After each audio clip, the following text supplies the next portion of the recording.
Good evening. I'm going to call the Board of Sewer Commissioners meeting to order. This is June 11th, 2015. Quorum being present, we are calling the meeting to order. Madam Clerk, may I have a roll call?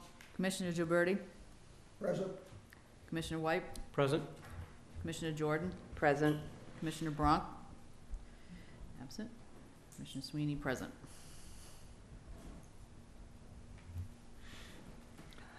As far as the approval of the minutes, we don't have any approval of minutes this week. We will do both the 28th and the 4th next week. So that being said, is there any citizens' participation? Seeing none, we will go right into the sewer business and a presentation by Greensill referencing with regards to the Swifts Beach inflow and infiltration problem.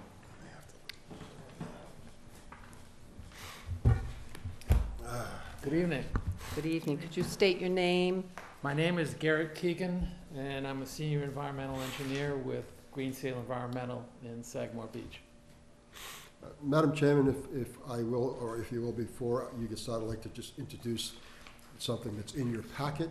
And what they're going to talk about tonight was based upon the OSD engineering consultant evaluation and study of the I&I in Swiss Beach. And in their findings, they speak of excessive infiltration and inflow, and they speak of acceptable infiltration and inflow.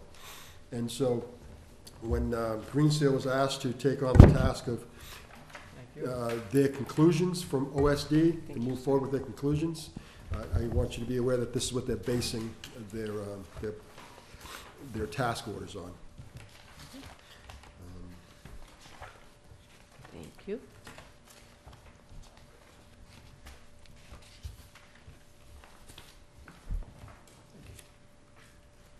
And further, Madam Chairman, as we look at the proposal and the costs, keep in mind that when they gave us a proposal, it'll become task-specific. Some tasks will probably be done, some tasks will not be done. And so when you look at the total of that, keep that in mind, that some things we're going to do as a town, some things we're going to ask them to do, some things we may have a separate a vendor come in and do, but we're trying to do all we can in-house to help cut the cost down as we move forward, trying to do the infiltration repairs in Swiss Beach. And the funds are coming from $750,000 that's in account approved at town meeting for engineering on the Swiss Beach project. So I just wanted to give you the background before they gave their presentation.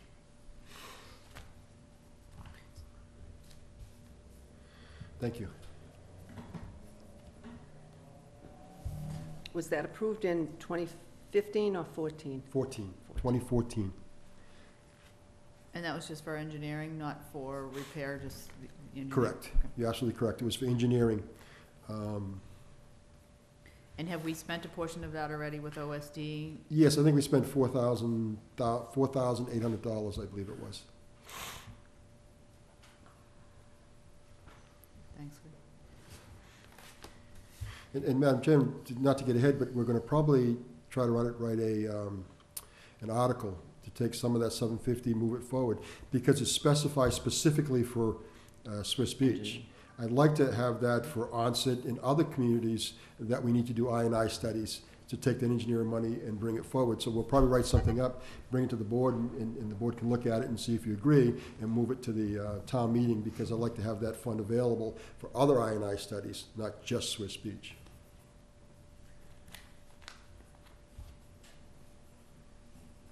Okay. And I apologize to the board, my sinuses are really bad, my allergies are really kicking, so from time to time I may just go out there and blow my nose, so I apologize in advance. Thank you.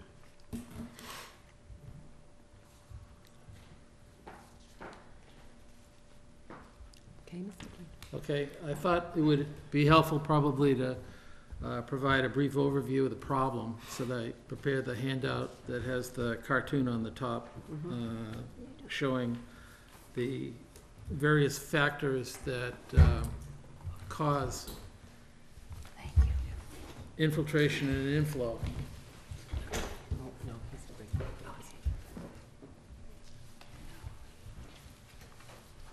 Thank you. I'm sorry. That's okay. Dinner for my grandkids. Now, broadly speaking, the inflow is from surface runoff of precipitation, and infiltration is from groundwater infiltrating into lower parts of the sewer system. So they're dependent on those two sources of water. And you can see on this sketch all the various defects or cross connections or problems and issues that can give rise to both inflow and infiltration. It can be relatively complex, and since most of it is hidden under the ground, it's not straightforward to identify where the problems are. So it usually requires several different lines of evidence that need to be gathered in order to really define the problem and choose the best method for rehabbing the sewers. In our proposal,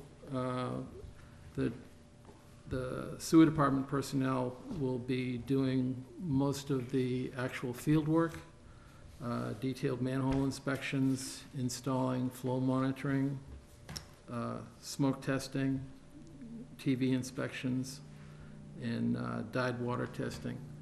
I have some pictures of what those components consist of on the following pages. The top two are dyed water tests, where the one on the left is a ponded area that was thought to be going into the sewer, and the one on the right shows the results of leaking into the top of a manhole.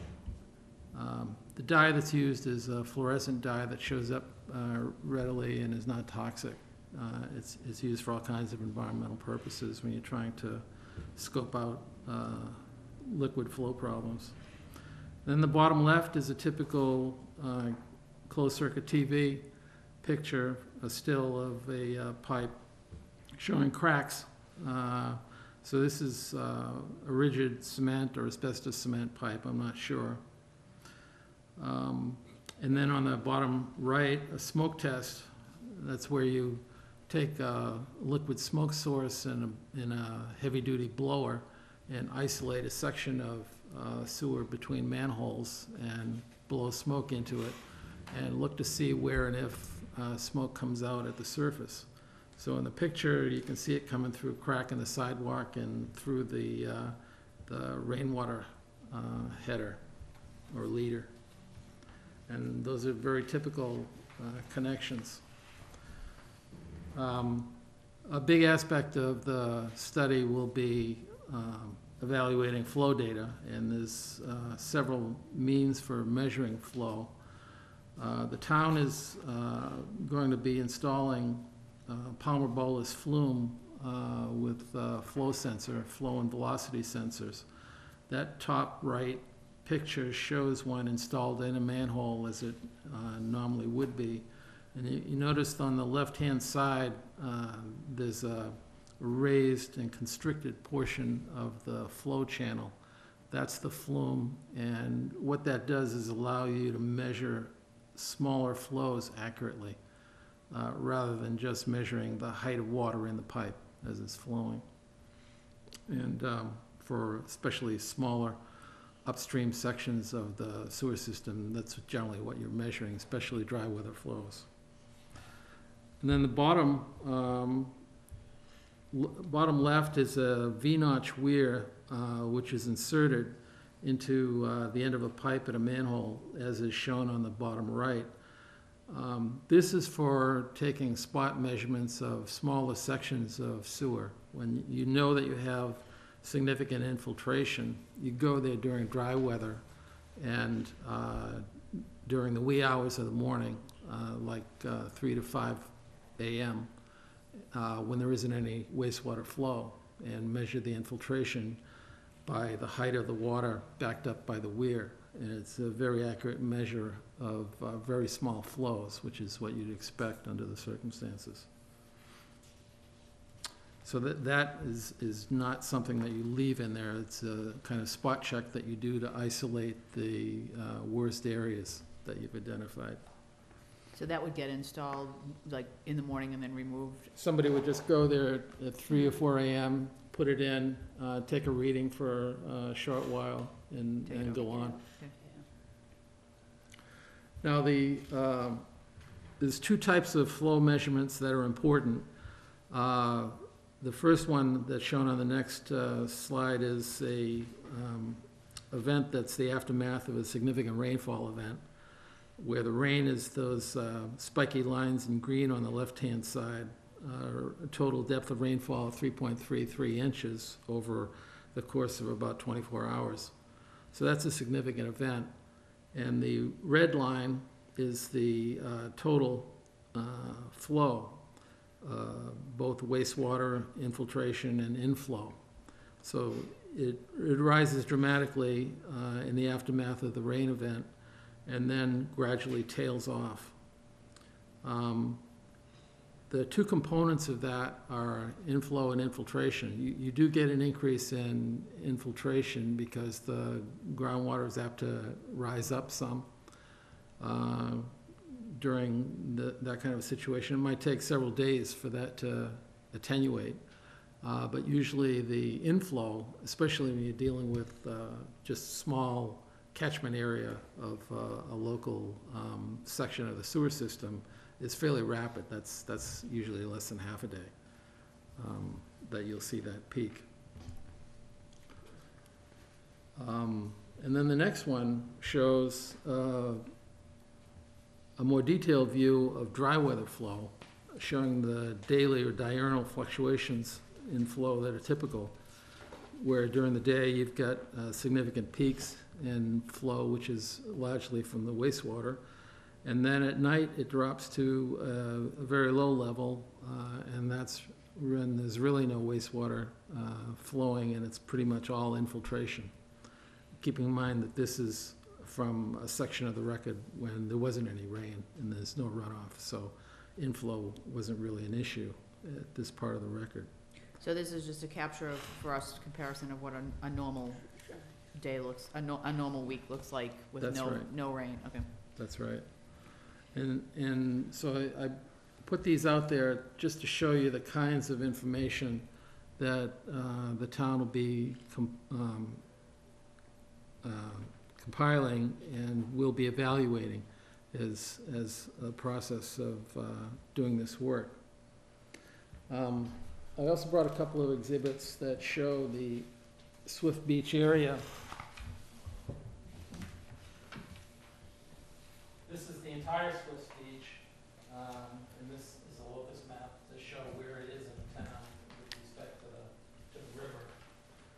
And this is a larger scale, 80 scale versus 200 scale here. And the distinction in the colors is the force main is red, the Ruggles Street catchment area is shown in yellow, and the rest of the Swiss Beach gravity sewer system is shown in green. I also brought a copy of one of the old as-built plans. These date from 1977, and I have PDF copies of them provided by the town, but they're actually hand-drawn plans. They're not on CAD. So there's no electronic version of this that has actual engineering or design information. It's stuff that would have to be recreated.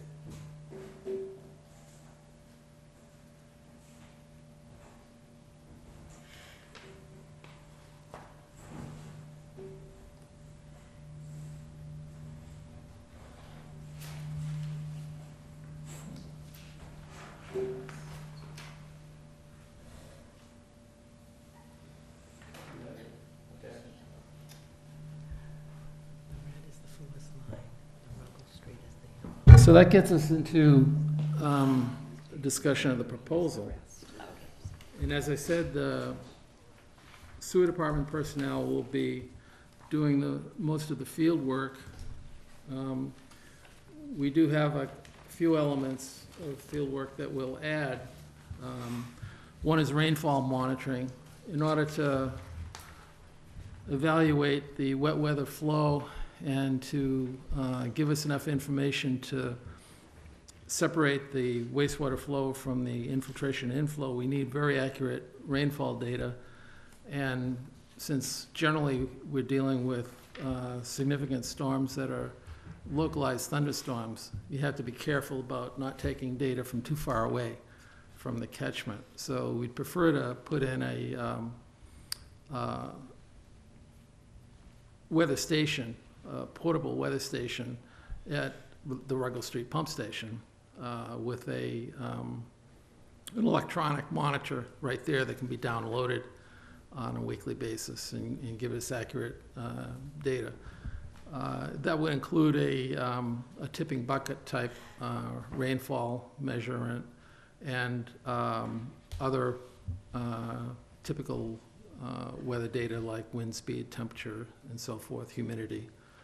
But the most important thing is the rainfall. There are also some similar weather stations in the vicinity. I think the middle school, was probably the closest one to this site.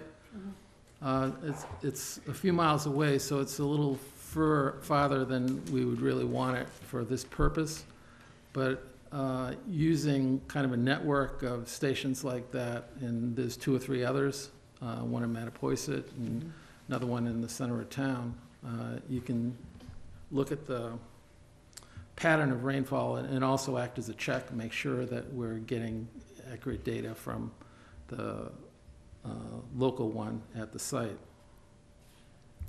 Also, we'd intend to install some pressure transducers in existing groundwater monitoring piezometers or wells. I understand that there are some wells that we'll have to try to find, and that would just be a passive record of the fluctuations in groundwater. It's particularly important since we have a tidal influence on several of the sections of sewer where we're on bayside streets and relatively close to the tidal fluctuation, that we'd expect a daily change. And it will help to evaluate that infiltration component by having an accurate tidal record.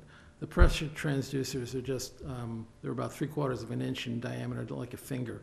And you drop them down into the well to a specific elevation, and they have microelectronic circuitry and a pressure transducer sensor, and it just records temperature and pressure at like every 15 seconds or so. So you get very accurate readings on what's happening with respect to the groundwater elevation compared to the tidal elevation.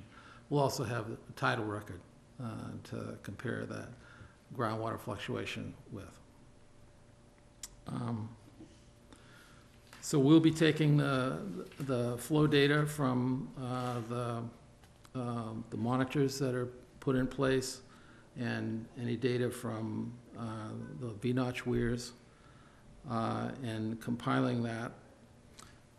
We'll also look at previously done reports. There was a preliminary infiltration inflow study done by OSD Engineering, and that was based on a comparison of water records, water consumption records, and pump station run times, not based on actual flow measuring, but based on the pump characteristics and the pump run times to estimate what the flows were. So they just plugged stuff into a mathematical model, basically, and said this is what it should have been based on what the runtime was, and Yeah, the pump curves are, fairly accurate way to measure the flow. But you don't get, you don't get the data in as discrete a form as you would from the flow monitors, where it's basically a continuous record of the changes. And that's real important. So the flow monitor is basically the next level of scrutiny that you'd use for this. And if I may, just to clarify, we have a mission system, like a skater, and it records pump run times. So we can tell you how many times that pump's come on, how long it's run per day. You take it back a year, and so you know what that pump actually does. He actually asked for 2 years of data. And then we do a pump drawdown to quantify what that pump does per minute. And that gives them the actual flow to that pump station. And generally, we can see the influx during the wet season, and you can see it in the dry season.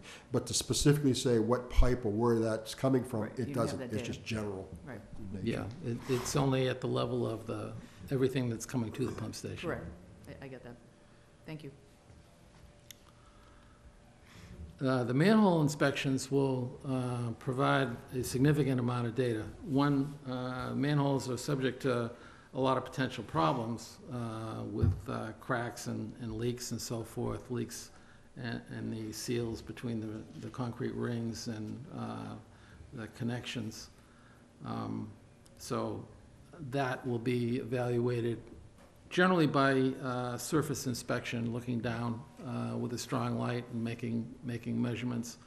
Also, it'll allow us to get accurate as-built information about the pipes that are connecting to the sewer. The old plans indicate mostly, I think asbestos cement pipe, some ductile iron pipe, and in a range of sizes, mostly 8-inch, but also some 10-inch and 12-inch. So those dimensions will be verified. Guy had a intern that already has done GPS horizontal location of the manholes. So those should be fairly accurate. In addition to that, when we do our own field work, we'll come out and we'll repeat that, but we'll also get an accurate elevation of all the manhole rims. And that, plus the measured depths to the manhole invert and the pipe inverts that the town employees collect when they do the inspection, will allow us to recreate and make an actual model of the sewer system. We'll be creating plans in CAD, and so we'll provide new plan and profile views of the pipe that are accurate in 3 dimensions and also can be folded into the GIS system. I don't know if your GIS system is capable of vertical I'm not so sure. I believe it is. information. Matter of fact, we're trying to get GIS access for the board, and we're very close. And so I can ask that question. We're meeting again next Tuesday. Yeah. I'll ask that question of what we can actually input. So anyway, what we'll be providing as part of this is a accurate as-built of current conditions. And it will also tie into a hydraulic model of the sewer system. We use a software produced by a company named Carlson, which runs on top of AutoCAD. AutoCAD is for the basic lines and so forth in the drawing, but Carlson is a more sophisticated software that allows you to actually do a hydrology and a hydraulic model of flow based on the slopes of the pipes, the condition of the pipes, the kind of materials that the pipes are made out of. So that will also be part of this update. So you're basically taking all of the information in the 1977 information and bringing it up to 2015 Yeah, concept. we're not proposing, if you look at the 77 plan, there's a lot of detail on the private properties, the locations of the houses and so forth. This particular plan doesn't show topo, but they probably did pick up topo when they did this. What we'll have is elevations at each of the manholes, which are relatively close together, and the pipes are basically a straight line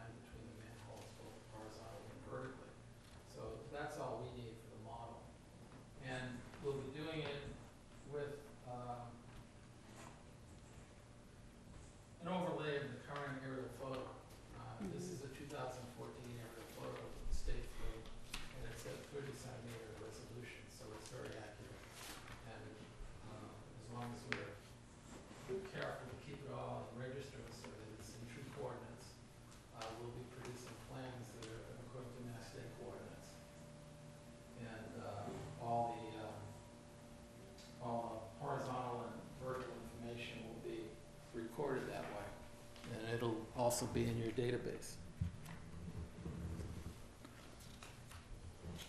How many manholes are down in that area? About, I think it was 39 for the Ruggles Street and a total of 251 for all of Swiss Beach. 251, huh? Yeah.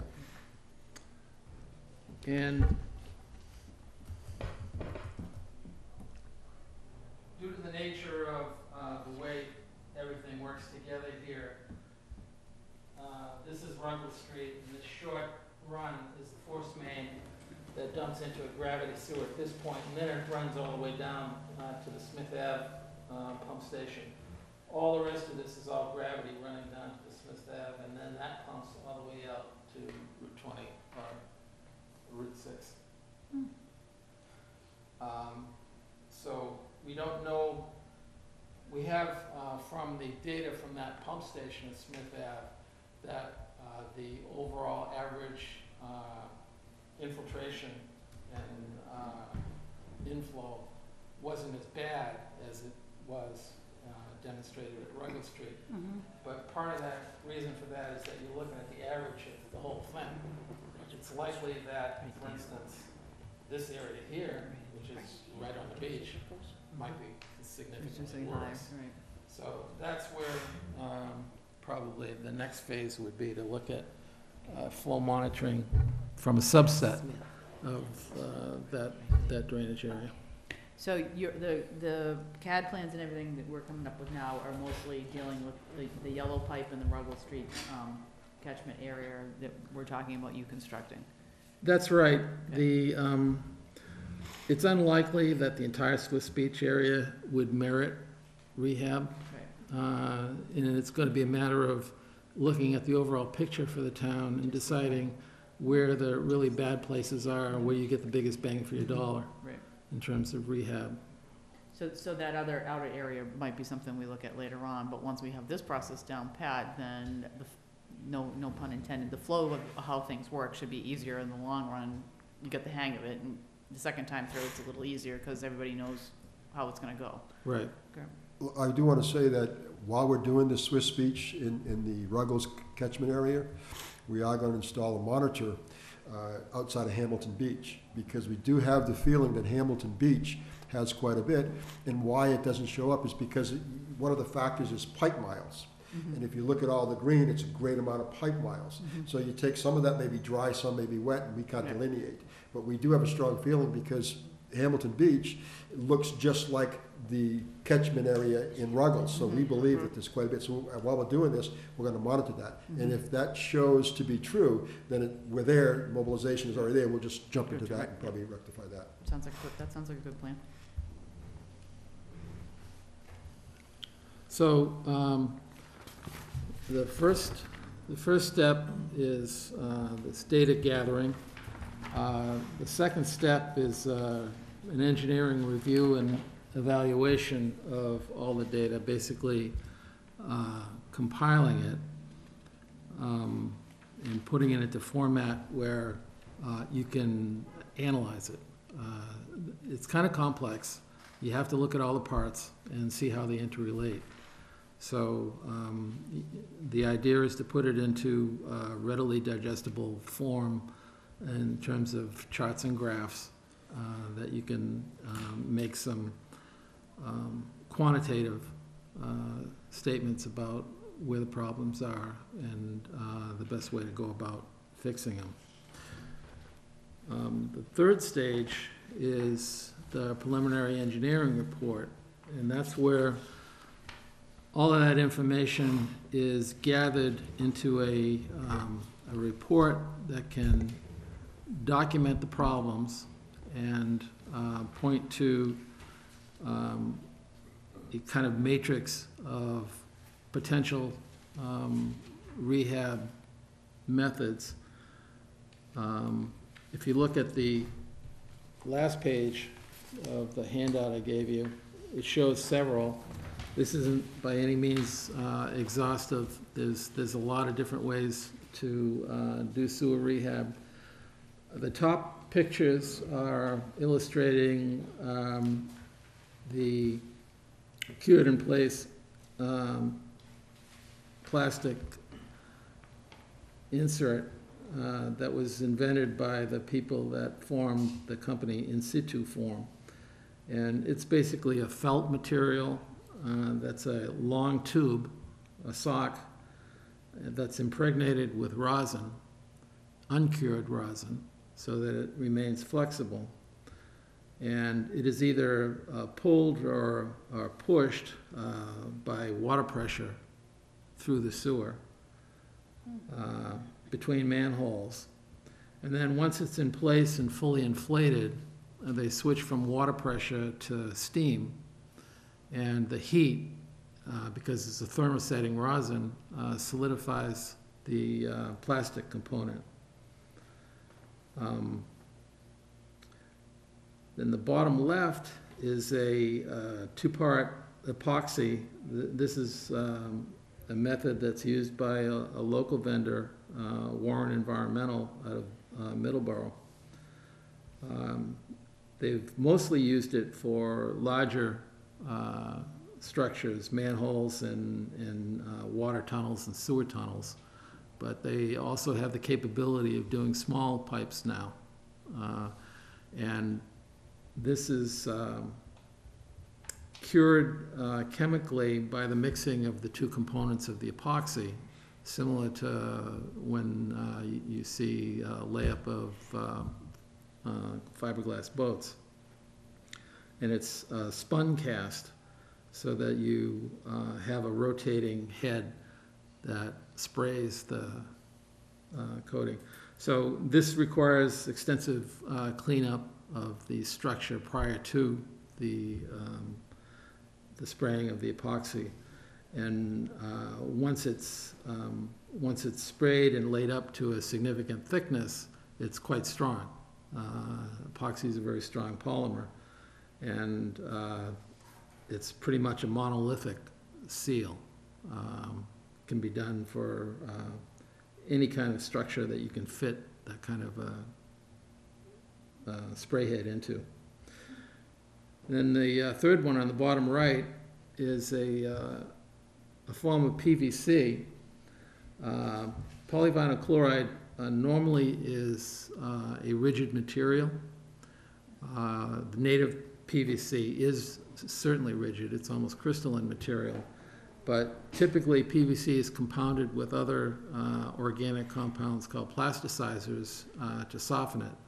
Almost all PVC has some plasticizer in it. This particular form of it has sufficient quantity of the right plasticizer so that it remains flexible. And the pipe is just folded over like that so that it's flat, rolled up in a big spool like that, and it can be dragged through a sewer. And then they use the same method of blowing it up with water and heat to set the PVC. And you end up with basically a solid PVC pipe inside of whatever pipe you were fixing. And it is this is pressure rated. It can be quite strong. Not as strong as PVC pipe that's designed as a solid material, because you're starting with a softer PVC, but it is fairly strong and is definitely a structural kind of fix for sewers. So you just put this inside the existing? All of pipe these that- techniques that might be rely a- on going might be a inside the problem. existing. If you have a problem pipe, you just put this flexible type in and blow it up with water and heat it, That's right. and it's going to, and how long is it gonna last? Quite a long time. These kinds of materials are used for other types of structures and shapes. It's not like they're unique to being used for sewer rehab. The same polymers are used for all kinds of products. So there's a fairly long history with these. The in situ form was the first one used for casting in place inside of a pipe, and it dates back to the early 1970s. So they have that much of a history for this particular use. The other techniques are more recent, but they appear to have fairly good long-term life.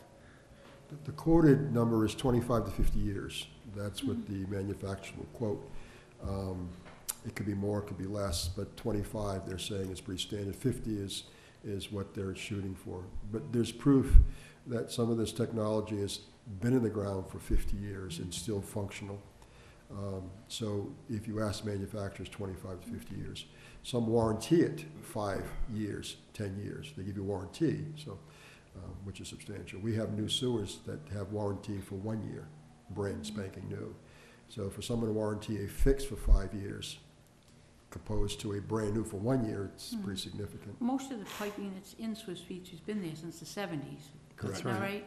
Correct. So we've gotten 40-something years out of it. Absolutely. We've gotten plenty of time, because remember, the pipe is surrounded by soil, so really, it's not so much the pipe, it's the structural integrity of that pipe. So you're looking for the 25, 50 years of integrity. The pipes in Swiss Beach have been compromised. They're there, and they'll stay there not 100 years. But we're talking about the compromising of those pipe, cracks, fractures, joints pull apart, those type of things. And then once that happens, you start bringing in sand and silt, and then you have a lot of major issues. So, yeah, they have been there for quite some time. Well, it seems like yesterday to me. I remember it. Me too. You know, it seems like yesterday. It's been there for Right, longer Dave? than we think. Absolutely, much longer than we think. They're interesting. So that was the third phase, the preliminary engineering report. And the object of that is to get to the point of having a firm method to select the final design. Evaluating the pros and cons of the different rehab measures that could be used, and then choosing the appropriate ones, assuming that it might not be just one method, and going forward with the final design. And the object of that is to produce drawings and specifications that would be used for bidding and constructing the fix.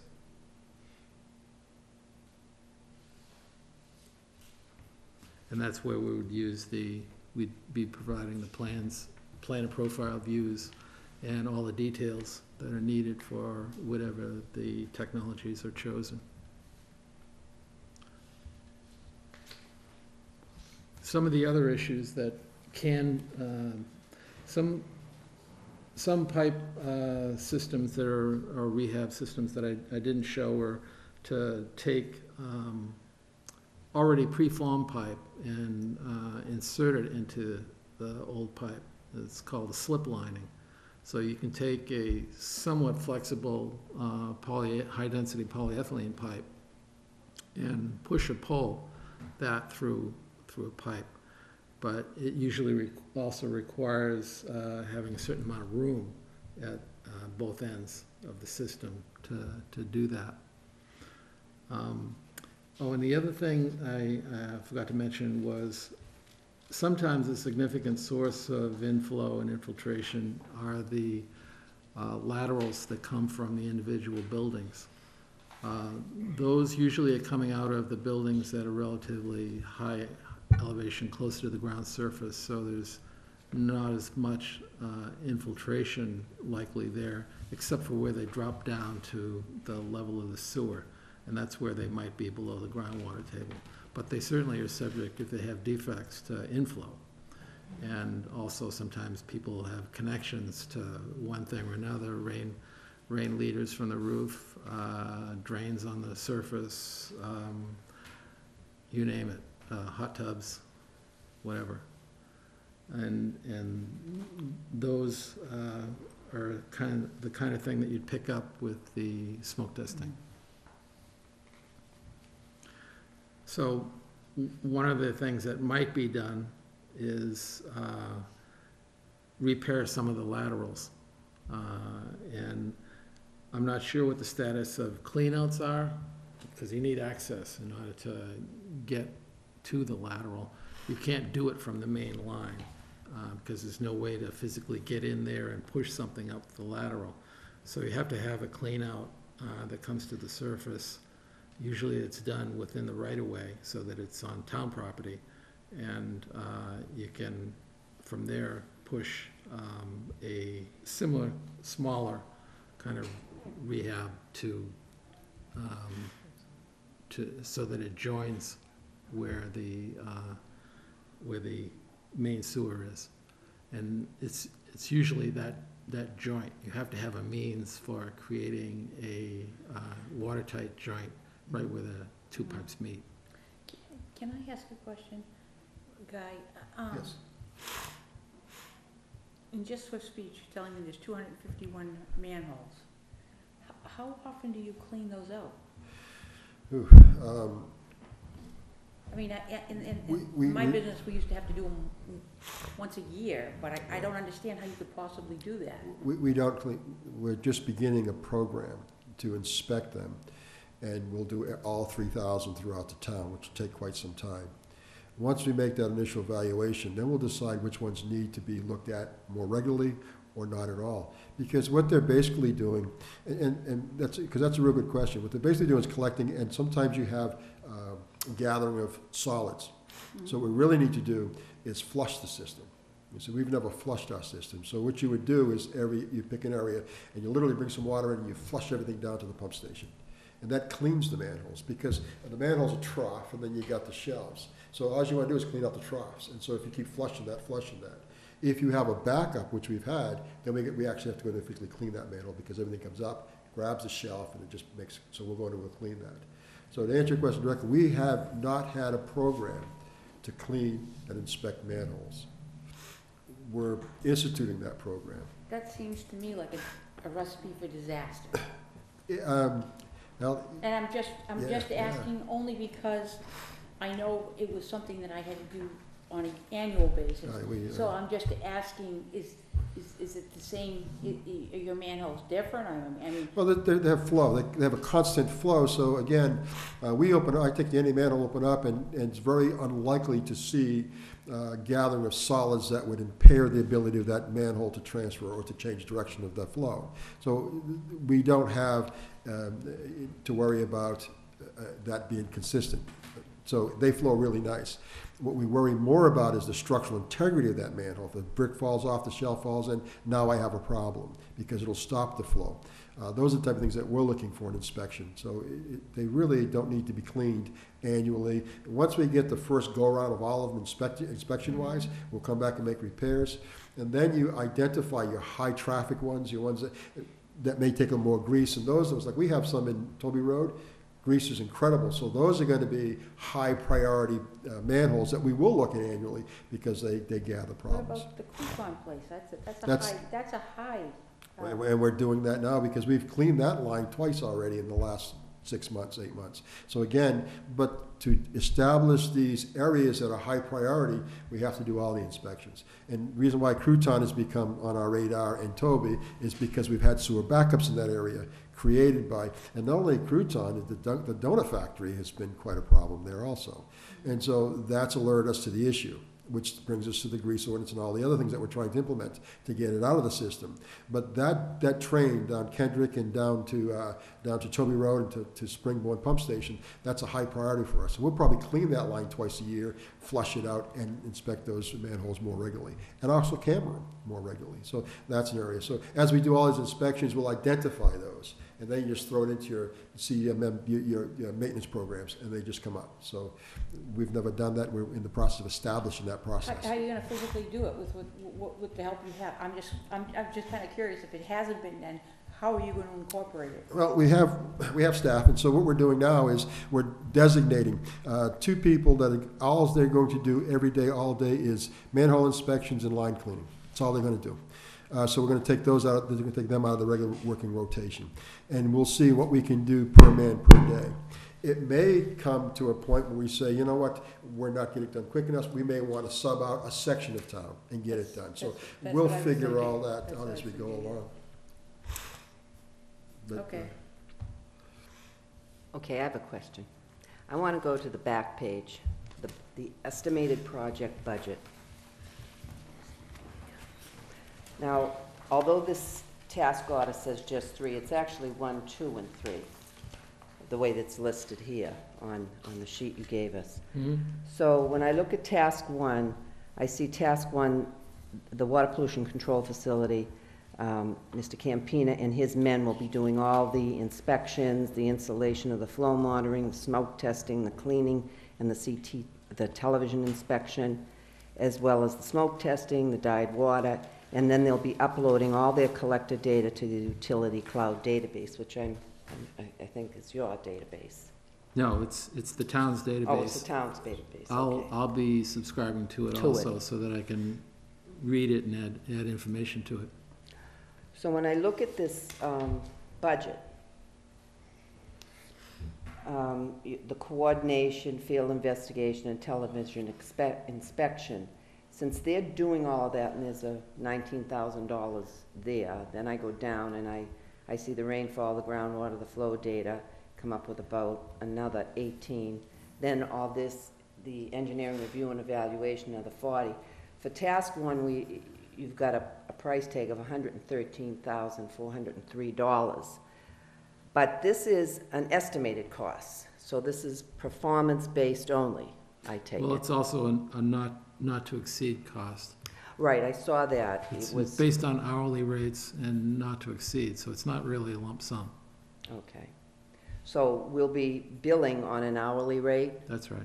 so Guy will get the hourly rate bills, and he will be able to look at those and say, yes, this was done, this wasn't, so forth. That's and so right. on. We had previously had a master services agreement signed by the town, I think Mhm. back in February, and we've done several task orders under that. So that establishes the general conditions of the contract and all the hourly rates. Okay, So those remain the same. even though it's with the town and not with the water pollution control facility? Actually, it was with the water pollution facility. The other task orders were other sewage projects. They're talking about the projects that are the probes, the B, Oh. B, and T that we're doing now, and also the CZM. resiliency, the CZM, and those are green seal projects. And they also have a master with the town for work they do with cedar and other things. So they were used by the town, and we used them in those 2 projects, those grant programs that we're actually doing. I know it's misleading because we always see GHD, but it is Green Seal that is the contract holder for those 2 projects. Okay. So those master town rates will apply to the water pollution control facility as well? Yes, But it's still going to be a paid on performance basis? that's right. Okay, And it will be tailored to what work is actually performed. exactly. And then on task 2 and task 3, those are more or less reviews of what you already reviewed in task 1. You were going to review it again, give us a preliminary engineering report, and then you're going to give us the engineering design in task 3. And then you're going to help us with the bid. Although we're going to be bidding it out, you're going to help us with that bid phase service. Yes, you'll need complete plans and specifications to be put into the bid package in order for anyone to bid on it. So the total comes up to 196,571, but you've got not to exceed 197. So that's what you're not to exceed. But Right. if it comes in under that, so be it. Okay, I guess that's about the only questions I have. There's a question I have that I don't see that I would like to Oh, ask. okay, go ahead. After we do all the technology, whatever we do, is there a provision to come back and to camera or whatever the lines to see that we've been successful or not successful? Is I that would, in this? I would recommend that. I didn't include that in this. But typically, for one thing, you need to verify that the work of rehab has been done properly. And the only way to do that is to run the cameras through the lines again. So we can do that, but we look at it, but to have that looked at to concur or what we're seeing is that something that you provide on this contract, or are you saying that that'll be separate? Well, this doesn't actually provide any construction supervision. Okay, That would be the next phase, once bids have been received and accepted. This leads to the point of comparing the bids, evaluating the bidders, making sure that they are competent to do the work, and to make a recommendation to you for accepting presumably the low bid. But there are services that we could provide relating to construction oversight and any post-construction evaluation of, which would be basically just camera work to verify that everything is properly in place and all the connections look good. would that be something that, as you do your bid docs, could that be something we can include in the bid docs to ask the contractor to facilitate that? Is that possible? Well, we would just add another task, because it Okay. takes place later, Okay, all right. Wait a minute, one question I have on these, the rain bucket and the transducers. Those will be our property because they're in part and parcel of, after this is all done, we keep those, correct? Actually, the transducers are rentals. Ah. They're very expensive, so we would just rent them. But that's included in your task one. Yeah. Amounts. The rainfall monitoring, I think the cost to buy one of those stations is about $1,000, including a tripod to mount it on. So that's in if- task one that we're being charged for that, and we get to keep it at the end of the, Well, we could, if you prefer, we could make it town property. That Yeah. might be beneficial if we're looking at moving forward with doing more Absolutely. evaluations, just to Definitely. have it, so we don't have to revisit that again and have That's it right. availability, so. I've used similar equipment, and it's fairly durable, so it should last quite a few years. I just have a question on the data transmission aspect of it, you're just talking about a small Wi-Fi unit or a small piece for that standpoint. Yeah, What type of security, just out of curiosity, if you're. I'd put it inside the pump house. Oh, it's going in the pump house? Yeah. Okay, great. Yeah, Right. the actual station could be mounted either on a tripod. I'm not sure, is the station surrounded by a fence, or are they The just? station's fenced in, and I would Okay. suggest on the roof of the station, because it's fenced in, and no one's gonna climb that roof, Okay. because they'd have to, bring in a Yeah. ladder over the roof, and that fencing has wire on the top of it that would cut you, so Yeah, it's pretty secure. they could easily be mounted on the roof. And that would be beneficial if it was ours in the long run, if we're gonna look at doing it again, so. Yeah, because you'd want to move it to the next place Correct. that this is done. Right. So I just want to clarify on the actual equipment for the the weather station. So we're going to back out the cost of that, and the town will purchase it itself, and then is that what we're saying? Well, It's either, incorporated in this cost, so yeah, it's that's- incorporated in the cost, but we could make that a deliverable, Okay. basically. I'm just, the flexibility of working with, so it may, because we can buy it tax-free in the whole 9 yards and install it, so that may be a better fit for us to do. Oh, That's just- okay. That's all I'm saying, good.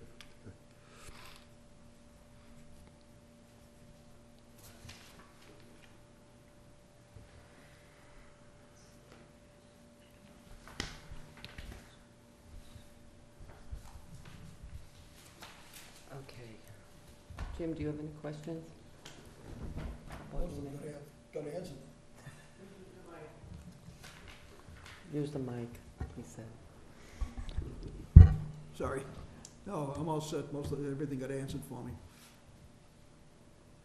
How about you, Matt, anything? I just had one question. Typically now, with new installations, repairs, you camera the entire system? The part that After you're it's done? interested in, yes. Is there someone on site during the repairs doing visual every day? Well, that would be part of construction services, and typically with most construction contracts, we do provide somebody on site Yeah. all day. But you feel it's necessary to camera if there's no problem? Well, it's the kind of situation where we don't know that there's a problem until it's cambered. The whole point of it is to really find where the problems exist. We've keyed on this particular area because the initial I&I study indicated it was a significant problem. And there probably are some similar areas within Swiss Beach that would be the next priority to look at. But we don't have any discrete enough flow data to say for sure whether they're a problem at this point. So you'd want to move the flow monitors to those locations and take a look at those and see if it's significant. And the whole idea is to prioritize which areas get repaired and leave alone the parts that aren't bad. But to get the most value from the budget for doing rehab, we want to identify the worst and attack the worst places first. Yeah, maybe I'm misunderstanding, but I was under the impression you were gonna camera once the repairs were done. That's a second. Is that necessary? I mean, if you have somebody on site every day? Well, I mean, typically, a new installation. you are on site every day, but you're above ground, and you can't guarantee that it worked exactly the way that everyone expected it to, and unless you actually take a look at it. We're asking it to hear. So that's if you headed in the direction of the remedies that don't require excavation. Correct, Yeah, correct. that's right. If we excavate, we had excavated 20 feet of pipe in that area. We had a collapse, the road collapsed, we had a break in the pipe. We went down 17 feet, dewatered to 20 feet to grab 20 feet of pipe to repair. It costs us $130,000 to do that, $50,000 being just dewatering to get down because groundwater is at 6 feet. So the reason why trenchless technology becomes viable and an option, a good option, is because now we don't have to dewater to 20 feet to do the correction. So once we go through with whatever the repair is, saying that that's going to be the repair, we want to make sure we get adhesion, we have no wrinkling or nothing that's going to cause that to separate. So after they lay it and cure it, and it's met the 2-day, 3-day curing, then we want to send a camera in there to verify that it's doing what they say it's going to as far as its hears, especially at the caps where the laterals meet that. Plus, we're going to want to see when they line the pipe and then we come back and line the lateral that they overlap properly. So that's going to be part of it, and we'll be on site all the time, and we have a camera, but we're going to require the whoever wins the contract to camera it, record those recordings after they do the repairs and it's cured and it's set up. Yeah, when you add the dewatering, it's a bigger number, for sure. It's huge, it's scary. Yeah, and It's also scary. all the What are other what are infrastructure the that's costs? in. Do you have a lineal foot cost? No, it really varies a lot depending on the conditions, so it's, all you could do would be to come up with some industrial averages at this point that aren't that helpful. We need more information before we can Then you can go. kind of zero in on that. Okay. The rule of thumb is $1 million per mile to replace pipe. They say 3/4 of that if you do some type of lining. So it's $750,000. So that's the rule of thumb out there, but there's so many other factors that can influence that. So we're leaning towards the concept that it'll be cheaper than going in there and digging it out. And so that gives you the incentive to look at pipeless technology or trenchless technology. Plus, it's one of the biggest things is inconvenience. If we start digging up roads, then the neighborhood is really going to be in trouble. But this technology allows us to continue doing providing service for sewer and less intrusive to the community. So that's another reason why we're looking at this technology. And you don't have to rebuild the road. Yeah, correct. I'm just a curiosity factor, how many feet of pipe can they do in one stretch of pulling and pushing that through? Well, they typically work manhole to manhole. Okay, And those vary from 200 to 500 feet probably. cool, it's interesting. And again, it's a technology in the room. Some of it they can just pull forever. It's crazy. And some of them, because they'll drop in a manhole, shoot it, cut it, go to the next manhole, shoot it, cut it. I mean, they can move along. So We're not talking about that much intrusiveness to the residents, really, pretty much at all, when you're talking about minimal intrusiveness to the equipment and the people being there. No, doing and there are the- ways of bypassing the section that you're working on too. You can just pump around it. That's That's cool. Absolutely. And we had talked, he had mentioned about cleanouts, and we believe that it'd be wise to put cleanouts on the town property, only because as we install these cleanouts, we just cut in and install the cleanout, we can actually grab the sewer from the home, so we can go about our business, and they can continue to use their bathrooms, continue to take their showers like nothing's happening, and we have it come down to a manhole, we just pump that manhole out. So there's all, we like that idea. Plus, in the future, right now, we face the issue with, you call me up and your system's not working, and we need to know where the block is. You have responsibility to the road, the town has it to the road. So there's that delineation. Right now, we don't know where that is. So by putting actual cleanouts, then we can come in there, I can run my jet rotor right down to I'm clean, I'm done, now it's on It's your you. problem. And right. so it gives us a lot of things in the future that'll work much better than we're doing now. You can put in a double Y so that it's easy to go in both directions from that point. Go back to the camera after it's completed. As far as that service is concerned, you've got the camera, right? Correct, they actually came in yesterday. So you'd run the camera through to check the pipe and that they would review the tape? Correct. Is that the way it would work? That's right. That's correct. And also, let me add, we have one gentleman that's certified to read that camera. And so we utilize his service, he's on staff. And in August, we're sending 2 more to get the same certification. So we can actually read a lot of it. What we're asking them to do with this data is to compile it and help us make the decision as to what we're going to do for repair. But we can actually view the repair and see that repair, and we'll be able to read it as far as breaks or pulling away and not adhering. We'll see that, and when we see it, we'll make note of it, and it'll go into our punch list before we accept that job. So we'll do that. And I feel more comfortable doing it ourselves. I really truly do, or hiring a third party. But and I do want, and I may have it paid for by the contractor. I have a problem with that. But to have the contractor verify it, we've been there, been down that road, and it doesn't work. I was more concerned about the viewing of it after it's installed, on whether or not it's installed properly. Again, and That would be something that you would send your camera down to review, and then Absolutely. they would review the tape of that. and they would review the tape and have to make sure record it. was- And they would essentially give it a stamp of approval, whether Absolutely. it was good or bad. Absolutely, Right. because you can't have enough oversight, and just like, even if I was an engineer to do it, I'd recommend or would require peer review also, because when I miss, you pick up, when I pick up, you may, so we complement each other. But yes, we would see it, we would report what we're seeing, and would have it verified, because I'm gonna tell the contractor to redo it. And that may be a $50,000 piece to redo, and I will say, this is what I'm seeing, and they'll have it verified, and then it becomes a more stronger presentation to have it repaired. Yeah. If you have severely deteriorated pipes or pipes that are pitched incorrectly, sagged, whatever, you probably will have to go in though, correct? You're That's not gonna possible. reline what, Yeah, that's the kind of circumstances under which maybe the trenchless wouldn't work, Yeah. and you'd have to do a cut and cover. and you won't know that for a while. do you? We won't know until we see it, but there's also trench technology that can put the slope back, make that pipe structurally sound again like it was new. So that's the evaluation. That's the importance of the evaluation.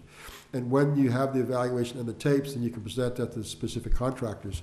And some are willing and can. They have technology. I talked to one contractor, actually watched, we took 2 pipes and actually lined it. And so you can actually line it because they have the ability to regulate the thickness of what they're spraying. So you can actually recreate slope if you want to, so. Do you and lose maintain any integrity. capacity to the No, pipe? and that's a good question. It's actually negligible, because if you have an 8-inch pipe, when you get done, you're gonna have a 7-inch, and maybe lose an eighth or less. So you still have, capacity-wise, you still have the functionality of that pipe to capacity, and they determine all that. But if you get too severe, then you have to talk Yep. about going to get it. Yeah, there are also techniques for if you have a problem with inadequate pipe capacity. They do something called pipe bursting, where they send a device through the pipe, and it actually cracks and expands the pipe, and then you do a trenchless installation behind that. And so sometimes you'll have a situation where you'll need to upgrade from an 8 to a 12 or something like that, and it's possible to do that trenchless also. I'm just looking at the completion timeline. You have 120 days from the signed authorization of the task, pending all of our data, the town's, guy's data that he's gonna give you. Right. We're working on Guy's intended schedule to try to get into the ground in the fall. And, just, we'd work right alongside them and try to be done shortly after they're done. And it's pretty ambitious, because there's some unknowns, a lot of unknowns, and we're not factoring all the unknowns, but our target date is pretty ambitious at best. But as we get into it, we start seeing what we're seeing, then we can make a more, if you will, less of an educated, more of a historic. So now when we see something, we can say, wow, but that's either better than we thought, or that's worse than we thought. And then we can readjust our schedule accordingly. Well, and we know it's, this is definitely a major issue that we have to tackle, because we know that it's causing major problems for us in terms of processing what's coming in anyways.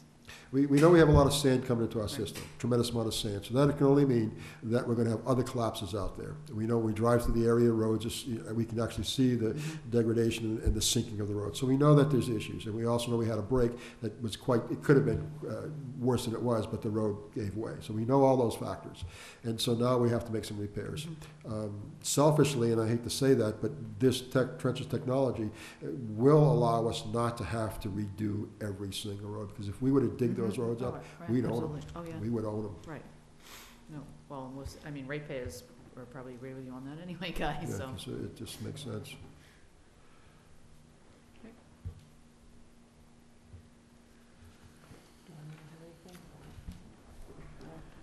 No, not right now, no. Well, I noticed on the back, this is basically the contract as well, because you've got the signature page, but you're gonna have to put the sewer commissioners' names on there, because we're gonna have to sign off on this as well. Okay. Absolutely, absolutely. And also, I'd like to add into the contract that it's performance-based in as much as Exactly, yeah. somewhere along there it would state that as a task is completed, that it's specific to the task. In other words, it's not, we're gonna give you a check for this, that we all understand that as we move along, it's hourly and what they do, they can get paid for it. And I think there should be at least a paragraph in there that states that. I Okay. agree. I'll add another sentence under the budget authorization to make that clear. That was our intent. Yeah, I know, I understand, and that's good. And that's what I believe, it's good in writing, just so we know we're all Yeah. on the same page. If you leave tomorrow and I leave tomorrow, we wanna make sure we can understand each other, but in writing, it makes it concrete forever. Yeah. So I'll list out the individual sewer commissioners, and Yes. you'll all sign it. Yes, and also put in the performance-based Right. line under budget authorization. And that are we taking out, the rain, are we gonna try to purchase our own rainfall, Yes, monitoring? that's right. So we'll readjust Yeah, that line item I can just take accordingly? that out and mention upfront that that'll be purchased by the town. Okay. Okay.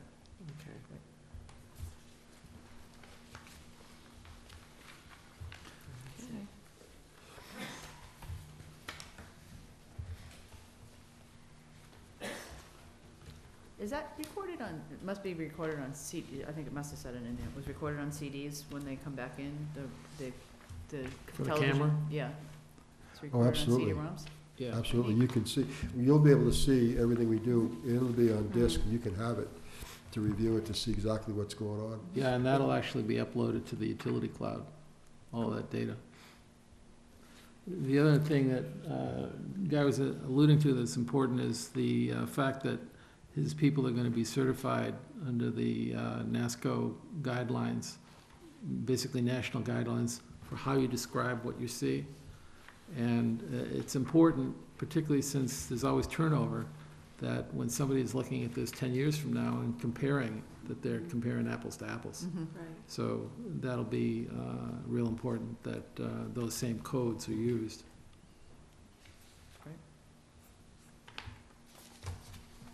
Okay, good. Thank you very much, Mr. Keegan. Thank you. Thank you, Mr. Thank you. When that's done, just send it over, we'll get it to the city commissioners, all the revisions, they can review the revision. Okay, I still need Derek's name on it, too. Yes, Derek is the procurement officer for the town of Wareham, so leave Derek's name on it, yes. Right. And Attorney Bowen.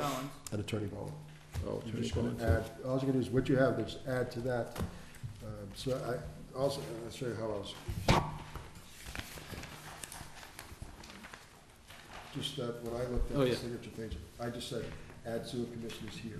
And so you leave all this here, so between the print name title, after actually before Gregory, I would put the sewer commissioners. And then it would be Gregory, then it would be town Barrett, and then it would be, the town council. Right. Okay, so just all you do is adding Right. the sewer commissioners.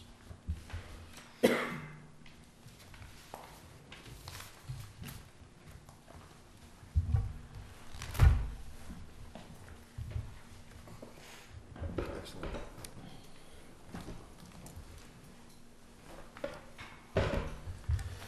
Thank you. Thank you.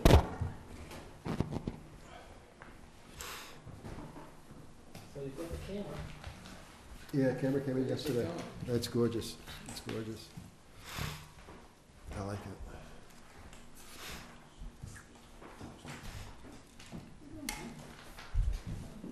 So you can stay where you are, Guy, because Yes, I sewer am. business is next. I'm sitting here because Bob told me I have to sit here. Yes.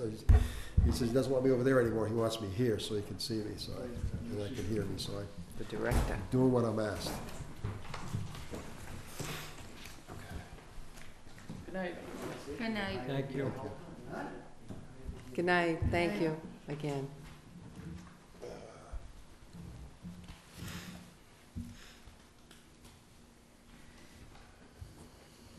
Okay, where's your?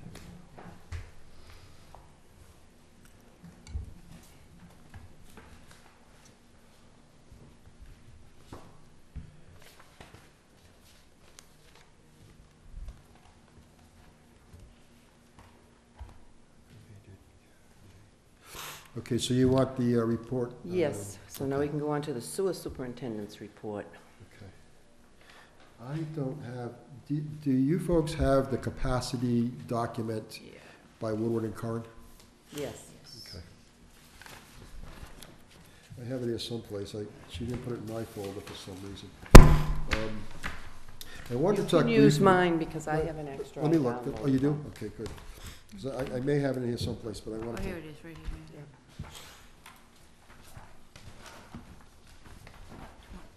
You can use mine. I Want to can- share it? Yeah, I can use yours too.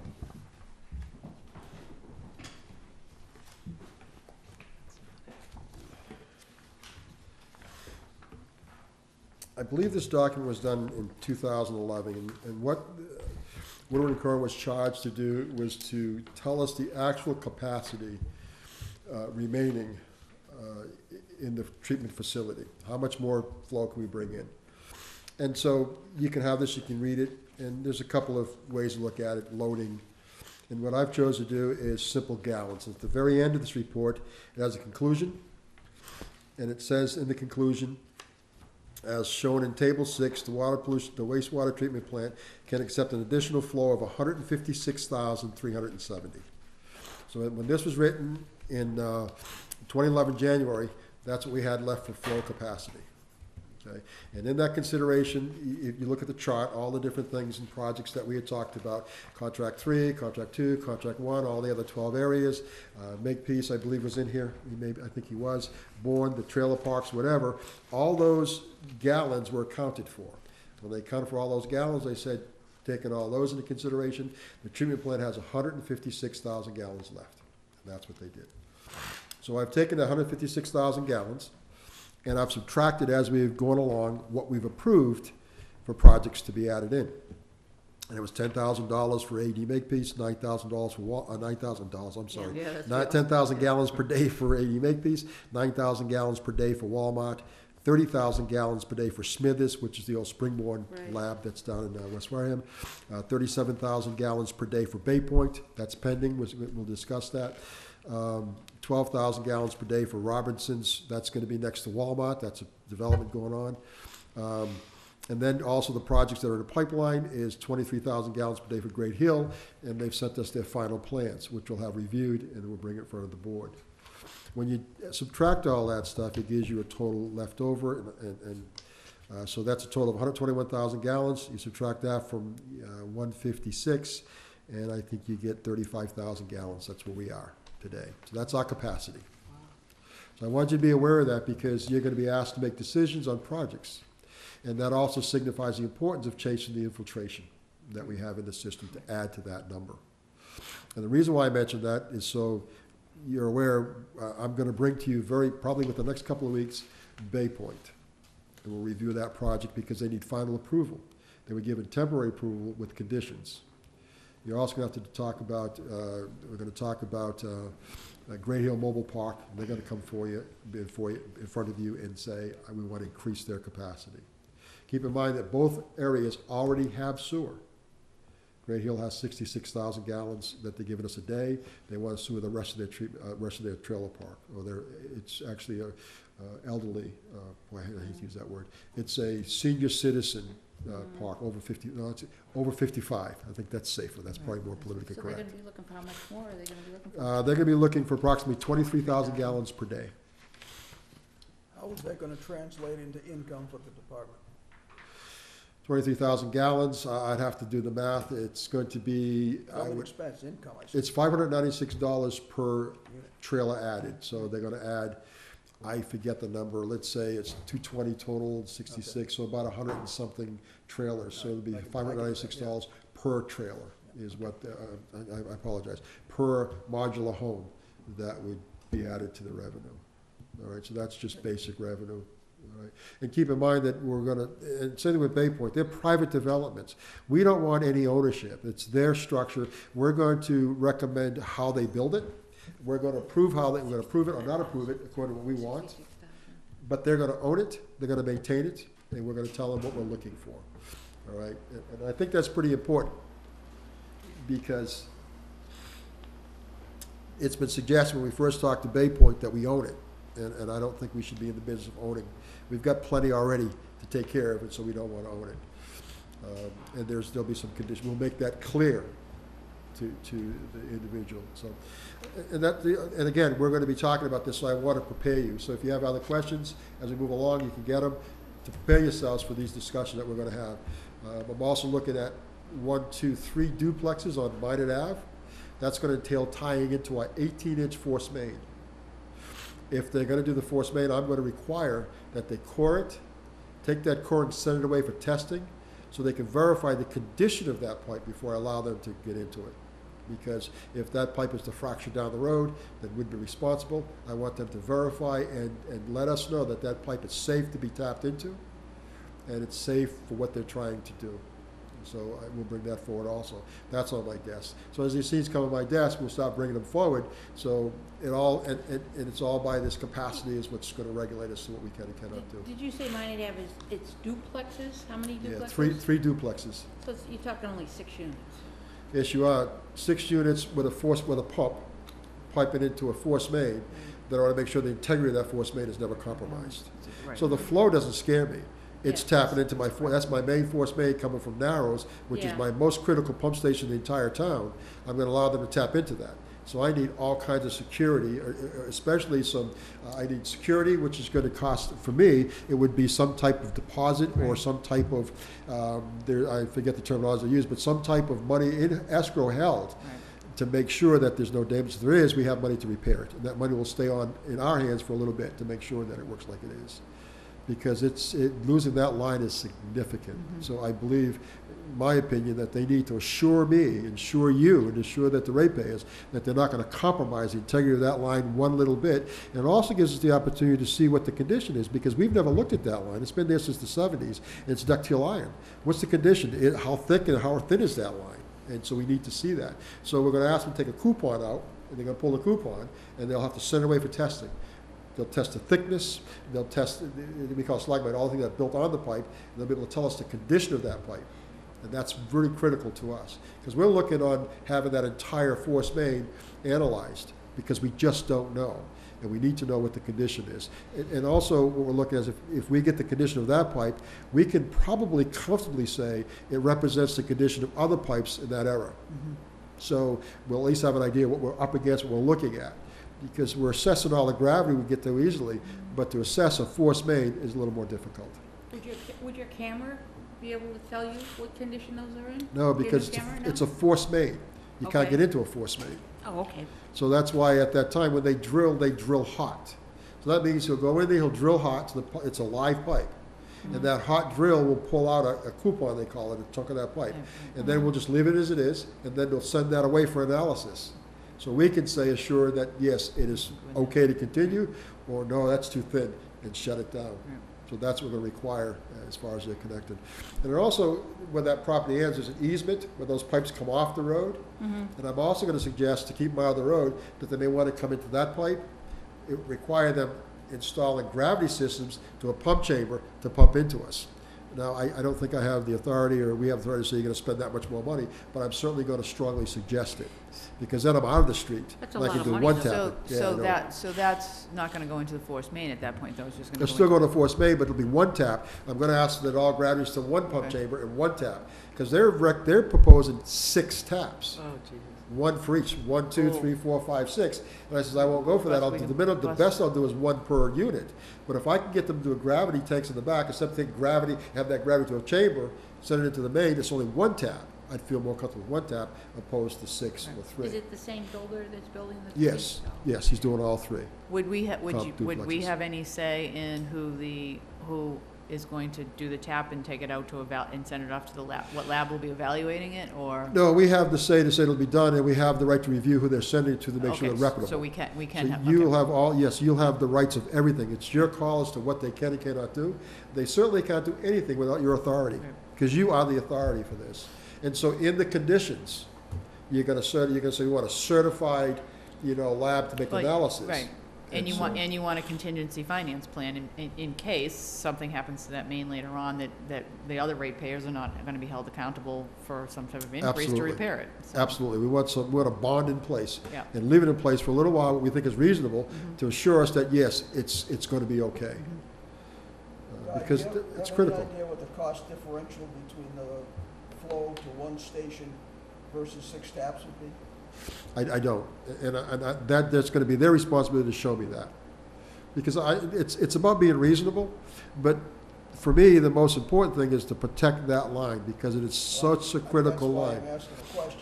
Yes, I mean, if we can find out what the differential is, then there may be another discussion on whether or not, which way you go and what we push for. we're gonna ask I'd them, like to know those yeah. numbers, before. and we can have them Mm.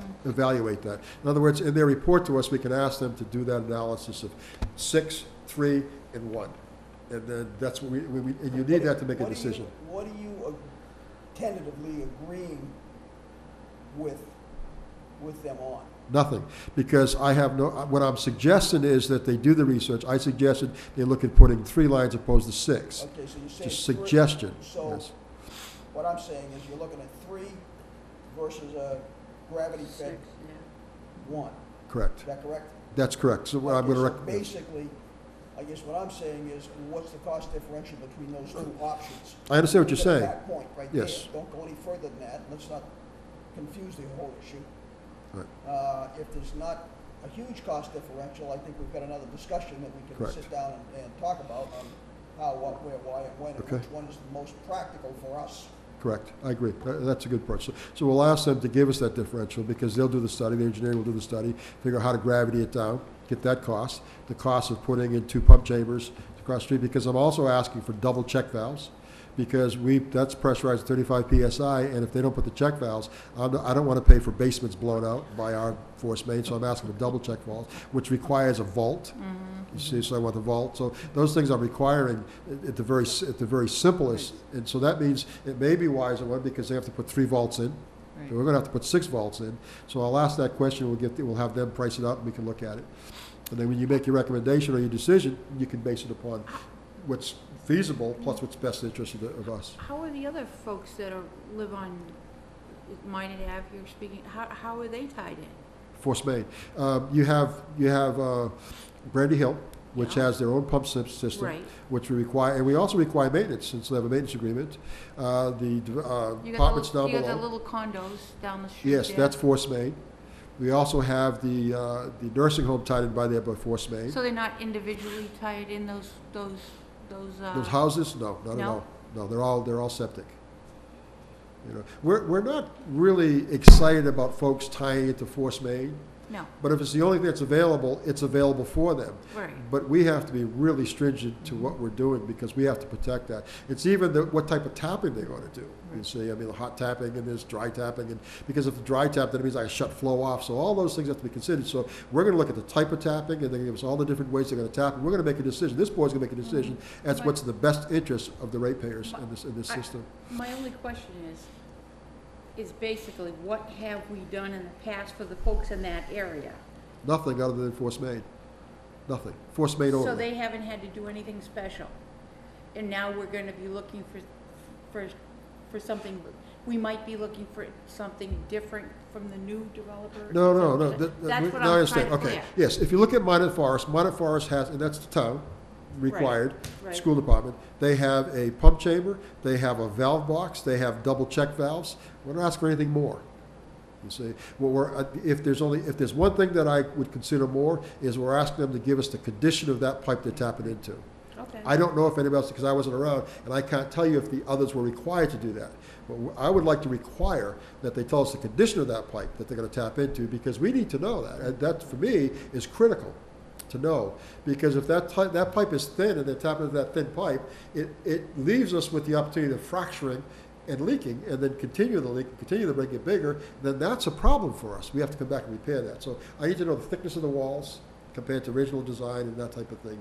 And that'll help us make a decision, because if they come back and it's thin, we don't want them in it. I just wanna make sure that we're being reasonable. Yes, we are being reasonable. We're not being any less reasonable than we are with all the others that tied in, because they all have, That's my only point. Yes, I wanna be they- consistent and be reasonable. absolutely, because they all have valve boxes, they all have pump stations, and we require those pump stations to be maintained. They have to get maintenance agreements, show it to us. I mean, yes, nothing's gonna change. I don't wanna discourage development. Me neither. I don't either. But I also, at the same time, want to protect our infrastructure. Oh, I And you're agree. absolutely right. We have to protect our agree. infrastructure. I agree with you. And that's why I don't think 6 taps is wise. Okay. Right, that's, Yeah. you're risking some, Good point. ruining the integrity of a pipe when you're, especially distance-wise apart. If you're making Absolutely. close taps, you're really ruining the integrity of that pipe, or run the risk of it. Absolutely. I don't know, sometimes. Well, that's part of their evaluation, you know, because and then we'll get the answers. Because that's also, and it doesn't matter to me, but that's 6 cuts. That road's deep, it's on the other side of where they're building. That's 6 cuts across too. It's really not my issue, the road, but I'll take that to the road commissioners. I just have a question, because it's boggling in my head here, okay, if you don't mind. If we're gonna make them test the pipe, Yes. how do we know they're telling us the right information? I mean, Because they have to send it to a lab. Wouldn't it be worth us to test it? No, because we're. I'm just curious. Yes, so here's why, Does to it test make the sense pipe, to me? No? No, to we- test the Well- pipe, they have to dig up the road. Right. They're gonna pay, I wanna pay for it, because to test the pipe, they can actually core a piece out of it. Right, that's what you said, you're gonna send it, Oh, you said okay. you're gonna send it to a lab. That's right. And we don't have say in what particular lab, but you'll be able to review the results of okay. that, It's and a then have certified some. lab, s- and they'll review it. Right, Okay, 'cause know I'm what saying to lab it's myself, going to. If I'm gonna have Yeah. it tested, it's gonna be tested in the way I want it to come out. I hear you. Okay, you know what I mean? We're gonna send it to a What, are you certified running a lab. raffle? Huh? You're running a raffle? You know the winner ahead of time? Well, okay, thank you. So so that was the reason of having this on the agenda, the capacity, because the capacity is critical, and as we make these decisions, Yeah. we always have to get in the back of our mind, every time we grant something, we're taking those gallons out of the system. I've got one question for you on capacity, Guy. Obviously, you're always going to have something in reserve. When do you call it? You're not going to give it all away if No. you're down to 23,000. Well, let me say And this. what are the ramifications if we are the ones that are discouraging development because we don't have the capacity? What There's happens? huge ramifications to the town, huge, because that means that from that point on, it's all septic. And it gets very dicey, because if there's sewer available and you're building a home, it's very difficult to put septic. So we'll answer the first part. In reserves, in this plan, there's let's see, I want to get the numbers right. I believe there's 32 or 33,000 gallons per day that's allocated to Mayflower and Agawam, contract 3. Right. Contract 3 is off the table. I left the gallons in, didn't take them out, so there's a buffer. So we don't have that. Secondly, all these numbers are based upon Title V calculations. We know that Title V calculations are approximately 30% greater than sewer calculations. That's a buffer built right in. So just to be comfort, but I'd rather use the existing numbers, and now we have that knowledge, I suggest we don't use that knowledge making decisions. I understand. Yep. Right. So we have that buffer for Yeah, mistake or whatever. 72,000. Plus, last year, we took out, we had a report that 4 manholes on Grant Street in Swiss Beach were tied into the system. We removed those 4 manholes from the system. It was calculated or estimated to be approximately 130,000 gallons per day. We're waiting 1 full year. We're going to monitor this for a year and then make a decision how many gallons actually were saved. And once we get that number, we'll feed that back into the equation. And same thing with the I&I, as we get I&I, we'll back that back into the equation. And then what I'm going to suggest to the board in the future, when I talk about sewer ordinances, I'm going to suggest to the board that we establish a bank. That as we put these gallons away, that we actually sell them, and here's what I mean by that. If you're going to take a gallon out of the system, you're going to put a gallon back in. Most communities make you put back 4 or 5 gallons, and what I mean by that is you help us pay to get more I&I. Right.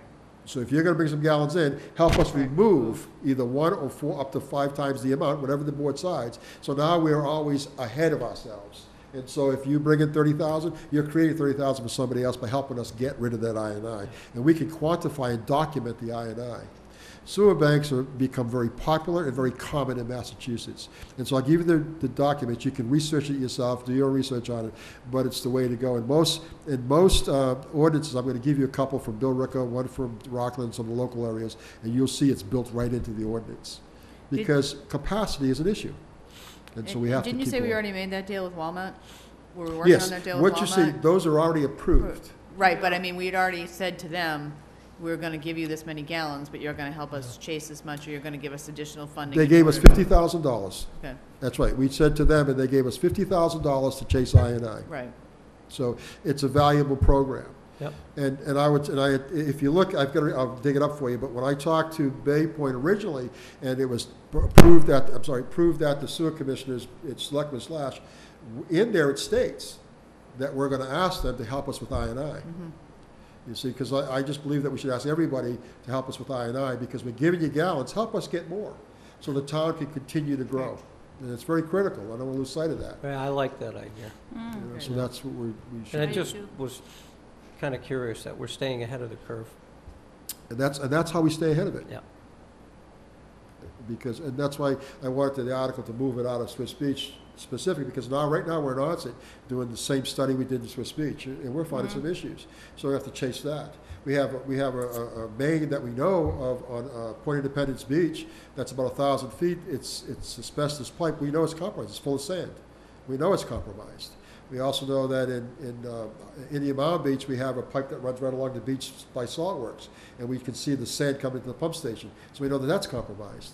So we'll just go throughout the town, grab all the highlights, start adding capacity, and we'll make our first go-around, and then we'll do our second go-around. Yep. And in the future, we'll work towards a regionalization, but the reality is we got to start grabbing gallons ASAP to continue the growth of the town. Right. And you grab finances from whoever you can get on board to say, help us with the finding the I&I. Absolutely, absolutely. Plus, if we continue to research the opportunity of expanding the outflow pipe, Outflow, that will yeah. allow us to expand our capacity because we'll be able to put out more, Absolutely, right? absolutely. So that's our long-term, and our short-term vision is grabbing all the Grabbing I&I we I&I. can to continue the growth Yep. of the town of Wareham. So that's that. As I discussed last week, I believe we talked about Granicus. They're coming next Thursday, today's this Thursday. They're coming next Thursday, and they're going to present to us the availability of government websites. I talked to Stephanie a couple of times. I blew it today. Why I put it on? She was supposed to give me an overview of what she was going to talk about. I got hung up at the town hall with Derek and Mr. Bowen, so I didn't get to her, so I apologize. We're going to do it Monday. Okay. So I can email you what she's telling me to give you an idea what she's going to present. But it's an interactive website. And it's going to allow us to put on that website future projects for our neighbors that may or may not be onerous. so we'll be able to put that on. It's gonna have some type of interaction. There's provisions for videos. We can put the videos on there, anything that we do. So it just gives us a venue or an avenue or a vehicle to get things out to the public constantly. And then also, the public can get back to us, and we can answer their questions. So to me, it's a great idea, and it's not a whole lot of money, and so I think it's worth looking into and see if it's something we're gonna move forward in the future. So we'll do that presentation next Thursday. I want to say nitrification is back. We're excited about that at the plant. It's been a horrendous winter, and so it's back to normal. And all the side effects has been horrendous. It's back. We're pretty excited about that.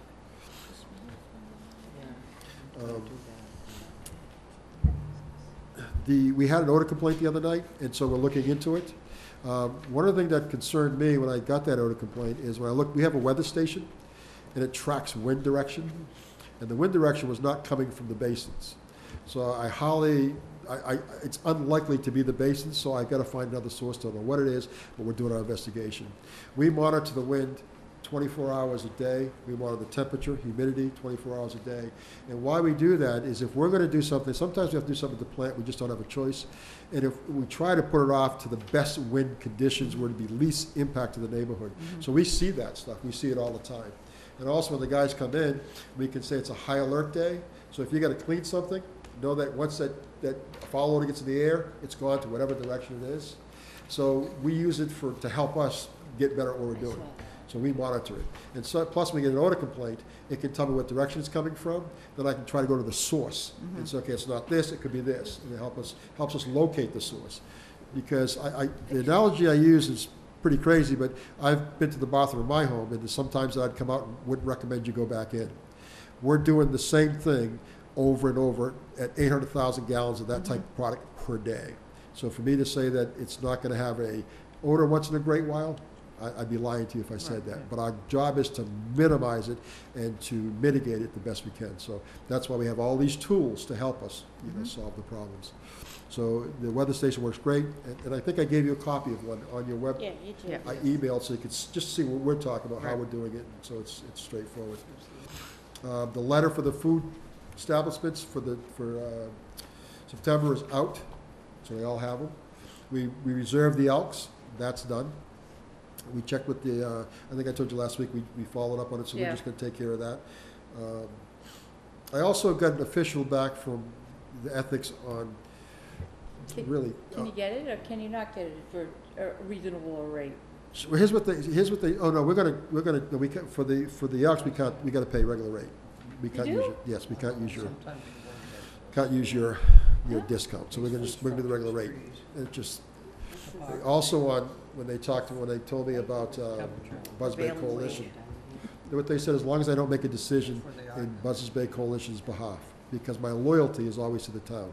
So if I'm a member of the Buzz Bay Coalition and they're discussing something about the bay, I have to be careful for any discussion or any advice or whatever I put out there that may have a direct bearing on the town, or towns that have similar situations to us discharging the bay. So they just use that word loyalty. Just don't ever forget your loyalty. So whatever you do in that organization, stay loyal to the town of Wareham. So that's And you can always excuse yourself from the discussion anyway. Absolutely. Exactly. Absolutely. Or So abstain it's from just, it. it's just good to get it clear, so we have clear directions. So that's that. So the sewer ordinance, I'm gonna present to you, I'm gonna send it to you this week, two of the most recent that I pulled off the line, which is Bill Ricker, we have a great one, and Rockland. We took the Rockland sewer ordinance and we added the word Wareham to it. We did this 4 years ago. And why we took that was recommended to us by the DEP because they were under a consent order from the federal government to develop this. And so this was scrutinized by the EPA. So when I talked to DEP, they said you couldn't get an ordinance more scrutinized. So we took that one. So we'll review that, review Ricker, and then whatever you guys decide as to what you want to do, pick it apart, use some of it, throw it out, whatever, but we need to develop a sewer ordinance greater than what we have. So that's our task. So I'll get you those, and we can start doing that process, however long it takes. I talked to Mr. Bowen about moving forward with the IMA. His recommendation is that we move forward. Just do your thing normally, move forward. And here's the process should go. He recommended that we go to the chairman, or whoever the representative from this board is, go to the selectmen's meeting, get on the agenda and present to them that you're gonna move forward with the negotiations with the IMA, with the town of Bourne. Then go ahead and do it. When you get it done and we haggle or whatever, and we come with a document that we're all happy with, approved by them and yourselves, then it goes to the selectmen for signature, because they're the only ones that can sign the IMA document. But he wanted to reassure the board that it is you guys that are going to do the negotiation. Because this is a technical piece of document, and when we start talking about their requirements that we're gonna require of them, and what we're asking for, you guys are gonna take care of that. And when it's done, you bring it to the selectmen, and we're gonna recommend that they sign it.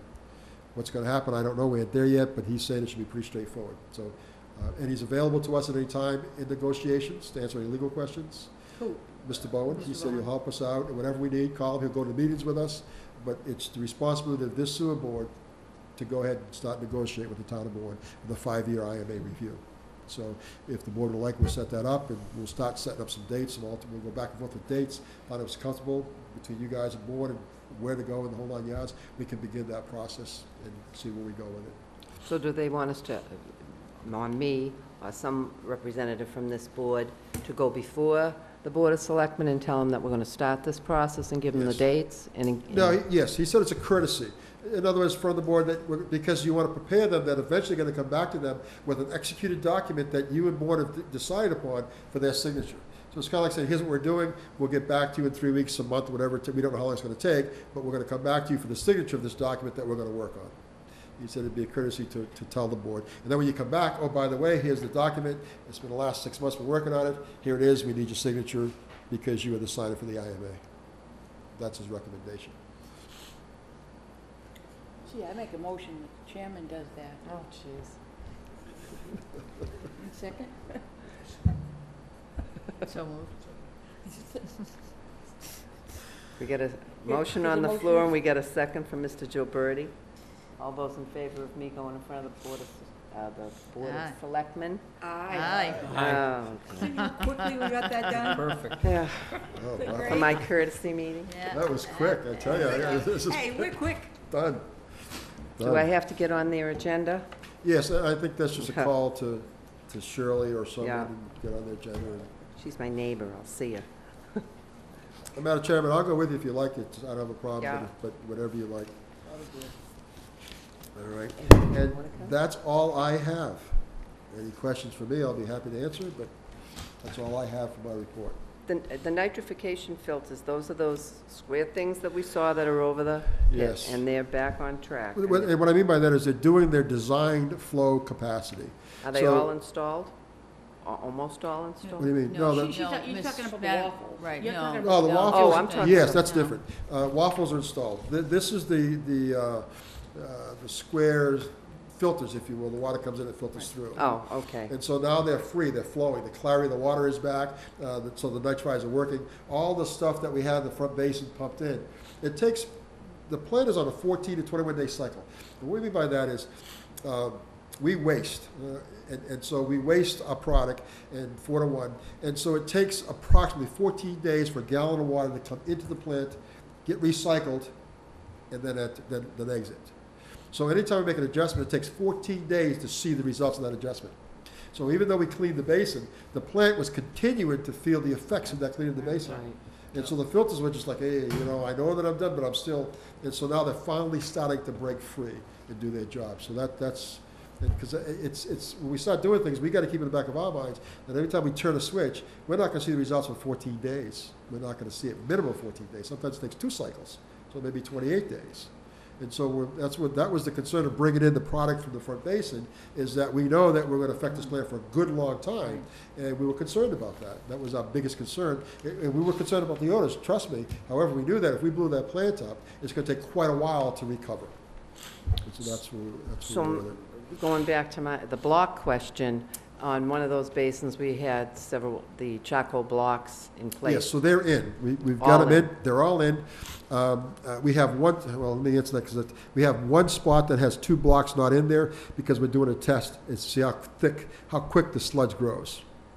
But it doesn't significantly impact the odor, so that's there. And And the other basin is It's got water in it. I love it. It's great. We got water, we got air to it, and it bubbles up. It's nice crystal clear water. The ducks love it. It's great. We put bleach in it once a week to make so no algae grows, and it's beautiful. It's gorgeous. Okay. I might swim in it. It might turn into a swimming pool. It's gorgeous. And so we're doing that because we want to make sure all the residuals, because we cleaned out and everything, and now it's this fresh water with bleach is just going to keep circulating. That it's going to go on the side of the walls. It's going to go on all the aerators and the whole 9 yards. So the odors that they were experiencing, Mrs. Austin and Suzanne Seafuse, were definitely not from basins.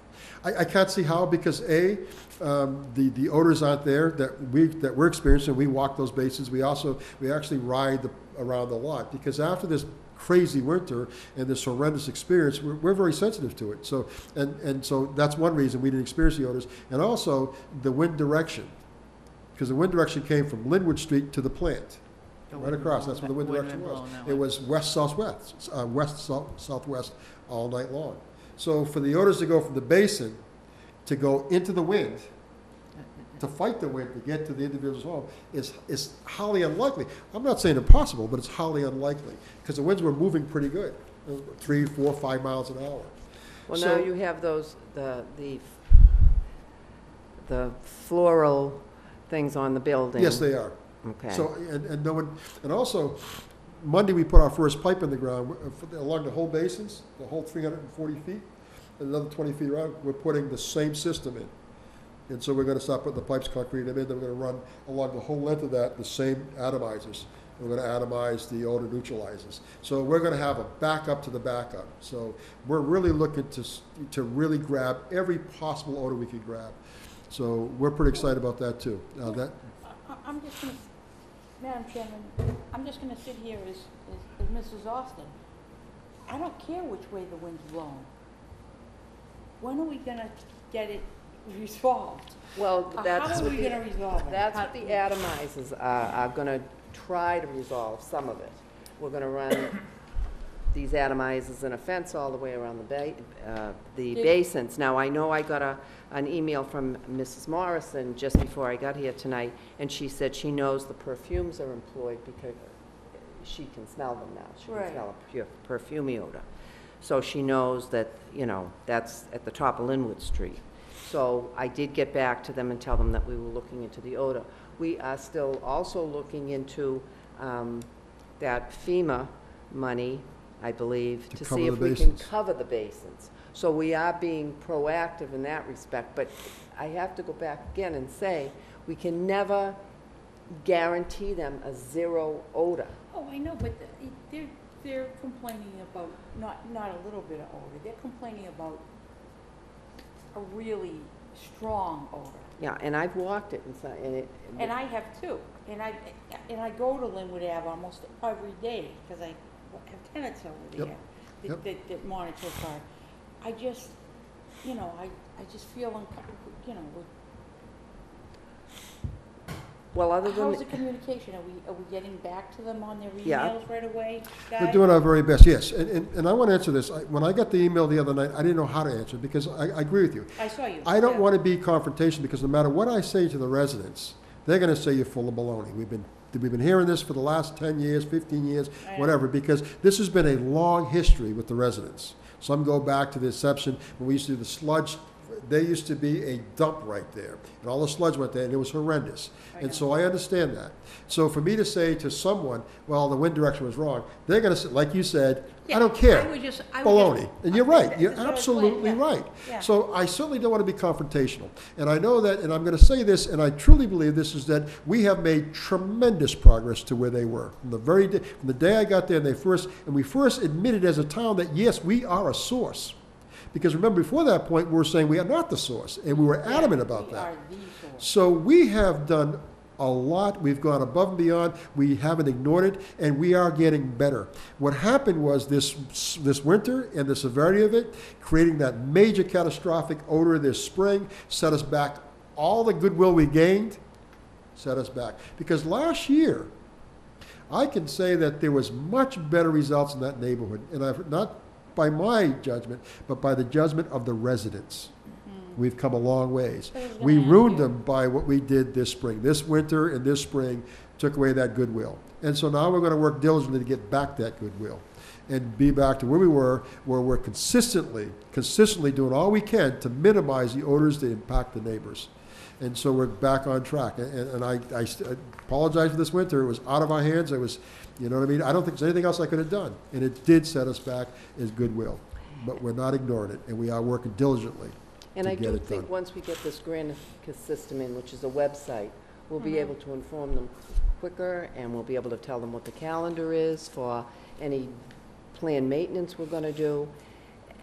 And I do answer their emails. Yeah, I know you do. I know you do. So, you know, as soon as I get them, or within a 24-hour period, I try to answer them right away. But I do like to find out exactly what, before I answer them, I want to touch base with Guy and find out where it is and what it is, so I don't give out wrong information. So, I mean, that's a work in progress. We're trying, we're doing our best, and we'll continue to do our best. But right now, they're our first line of, uh-oh, we've got an odor, Right, because they're the ones who smell it. That's right. yeah. So You they're, guys smell it too. And we but smell they it get also. This whole thing we desensitized smell to a certain to the degree. degree, but Oh, when it's you wouldn't severe, have we been know. sensitized to We that. definitely know. Yeah. And let me Not say to the also, winter one. what the website's important because, and I don't want to belabor it, but when somebody calls an odor complaint, first thing we ask them is, what does it smell like?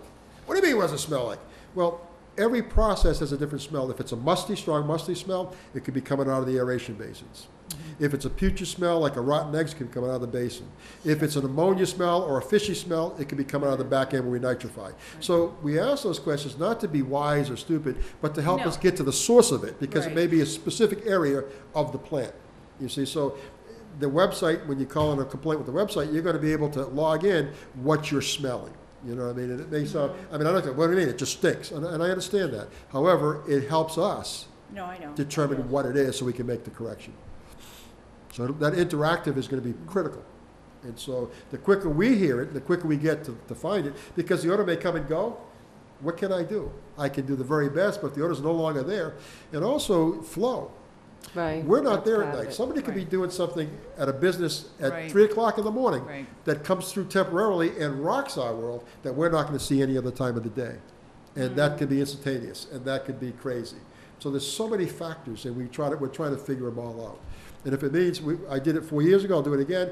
Around the clock I was at the plant so I could personally, look at the flow patterns, what's coming in. We got tests that we do to see how many sulfides are coming into the plant, so we can predict the odors. We've done all of that, and we'll do it again, if that's what it takes. Because we went a long ways to win their trust, and I think we almost had it, but this winter rocked it, and there's no trust now, and I understand that. But we are working hard. We're not ignoring the problem. We know it's there because that's the business we're in. I'm not making chocolate. And so, chocolate bars. So, I mean, that's the reality. So we know the impact it can have on somebody's life, and we're doing our very best to mitigate it. Okay, so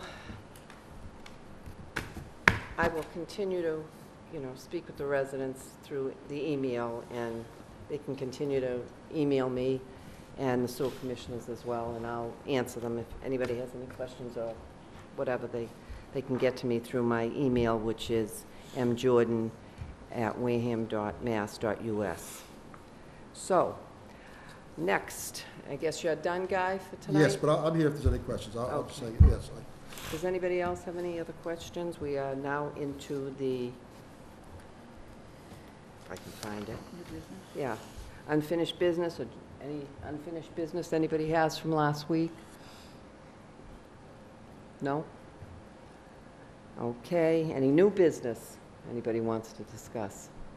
I did get from Jim, which is new business, accounts payables, what we pay, and I think everybody got a copy of it, except you, Donna. So here it is.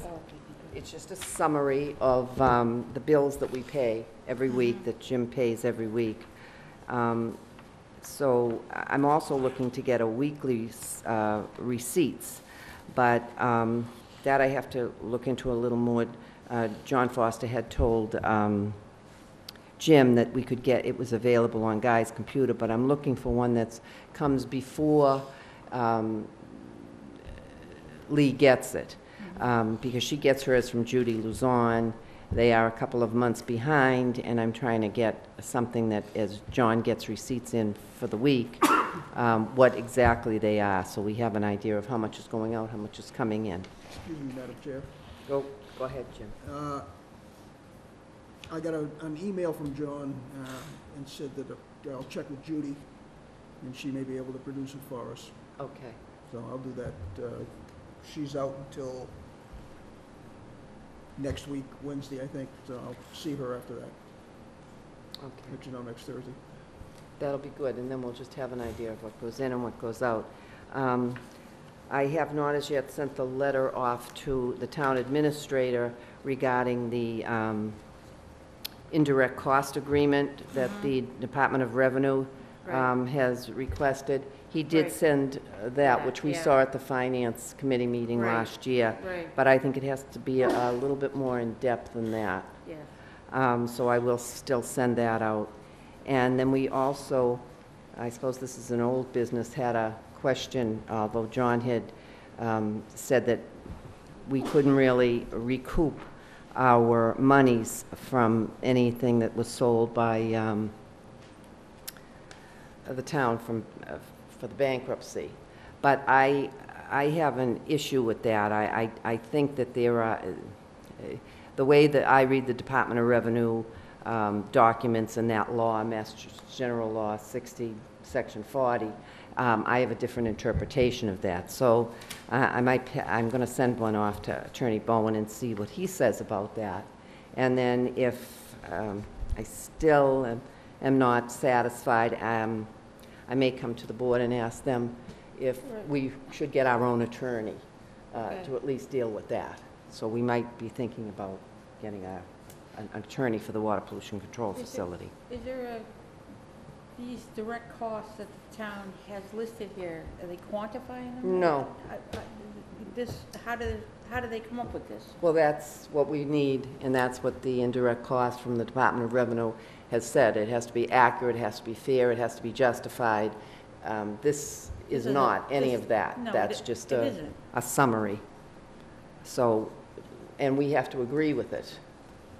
So, it has to be signed off by the department heads, and Right. I don't see that that's been done there. That's just sort of what we saw at the Finance Committee meeting. So, that was the start of it. I remember Mr. Sullivan had said to me when I questioned him about this, he said, well, this is the start of it. So this, I want, So it hasn't gotten any further it hasn't than the gotten any start? further than the start, and it's Oh, been okay. 2 years anyway. Oh, is that all? Yeah, maybe 3. Okay. So, Time flies when you're having fun. yeah. So anyway, new business, I guess we handled that. So the next meeting and the date is June 18th, and we're going to have the Granicus system. We're going to learn about the web system that we're going to try and employ with the water pollution control facility. So that's that, and if I can have a motion for adjournment, I guess we Make a can. motion to adjourn? Second? All those in favor? Aye. All those opposed? Abstentions? None. Okay, Um, we're all set. We're done. Yep.